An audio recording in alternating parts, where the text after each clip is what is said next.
ஜாதி வந்து குறையல அப்படிங்கிறது இப்ப நீங்க சொன்ன மாரியே அது அதிகரிச்சுக்கிட்டே தான் இருக்கு. எதனால அதிகரிக்குதுன்னு நினைக்கிறீங்க நீங்க? அந்த சுற்றுப்புற சூழல். ஒருத்தன் வந்து ஒருத்தன வெட்ட போறான் அப்படின்னா, அந்த கொலை தப்புன்னு அவனுக்கு புரியணும். அவனுக்கு இது சரி, நீ தான்டா கரெக்ட்டு.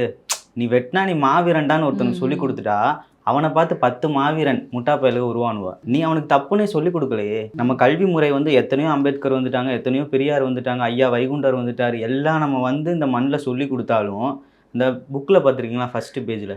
தீண்டாமை ஒரு தீண்டாமை பாவச் செயல், பாவச்செயல், தீண்டாமை ஒரு பெருங்குற்றம், பெருங்குற்றம். தீண்டாமை ஒரு மனிதத்தன்மையற்ற செயல். அது புக்ல 3 வரியில குடுத்துருக்காங்க. எந்த அரசாங்கம் வந்தாலும் அது இருக்கும். அது மனசார உணர்ந்தா மட்டும் தான் அந்த பிள்ளைகளுக்கு அந்த கல்வி அறிவிலே அங்கேயே வரும். அத நம்ம ம். சொல்லிக் குடுக்குறது இல்ல. எப்படி பணம் சம்பாரிக்கணும், எப்படி வாழ்க்கையில முன்னேறணும்னு சொல்லிக் குடுக்குற நம்ம, எப்படி அடுத்த மனுஷன சமமா பார்க்கணும்ன்றத சொல்லி தரலைல. அதனால தான் இந்த படுகொலை நடக்குது. அந்த பையன் படிச்ச பையன். வெட்டப்பட்ட பையனும் படிச்ச பையன், வெட்டி கொன்ன என்னப்பா? பையனும் படிச்ச பையன். 2 படிச்ச பையனும் தான் அப்படி பண்ணியிருக்காங்க. அந்த பையன் என்ன தப்பு பண்ணான்? லவ் பண்ணது தப்பா? இவன் படிச்ச பையனே வெட்டியிருக்கானா, அவனோட சுற்றுப்புற சூழலும், மனநிலையும் எப்படி இருந்திருக்கும்? அவன ம். என்ன மாரி டீச் பண்ணியிருக்காங்க? அப்ப அதுக்கு காரணம் யாரு? இந்த சமூகம் தான்.